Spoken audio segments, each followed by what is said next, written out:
এই ছেলেটির আমি এখন মা এবং বাবা, তাই ওকে ভালো করে খেয়াল রাখতে হবে। আম্মু স্মোকিংও করে? ওই টাকাগুলো কোথায়? আমাকে দাও, কিছু খাবার কিনতে হবে। আমি দিব না, তুমি শুধু ওই টাকাতে সিগারেট কিনবে। এই বাচ্চা দেখতে অনেক চালাক, তাহলে এখন আমি কি করি? এই ব্রেডটি খাবে না, এটি নষ্ট হয়ে গেছে। তুমি এখানেই থেকো, আমি দেখছি কি করা যায়। তুমি মেয়ে হয়ে বক্সিং করবে, চোট লাগলে যেন কান্না করো না। আমাকে দুর্বল ভাবার ভুল একবারও করবেন না। তাহলে এবার দেখে যাক কে কান্না করে। তুমি সিলেক্টেড।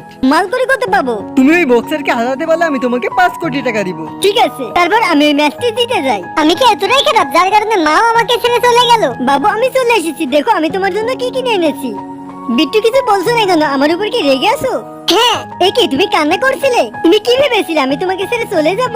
তেমন কিছু না, আমার একটু ঠান্ডা লেগেছে তাই। এই নাও তুমি এটি খাও। আগে বলো টাকা কোথায় পেয়েছো? তুমি কি মনে করো আমি ইনকাম করতে পারি না? এই নাও এতগুলো টাকা, আরামে খাও এখন। আর আমি তোমাকে আগেই বলে দিই আমি কিন্তু চুরি করিনি। তাহলে এত টাকা কোথায় পেলে? আমি ডেলিভারি ম্যানের কাজ করেছি। ডেলিভারি করে তো এত টাকা ইনকাম করা একেবারে অসম্ভব, মৃত্যু কোথাকার। বন্ধুরা এমন ভিডিও আরো পেতে দ্রুত চ্যানেলটিকে সাবস্ক্রাইব করে কমেন্ট করো।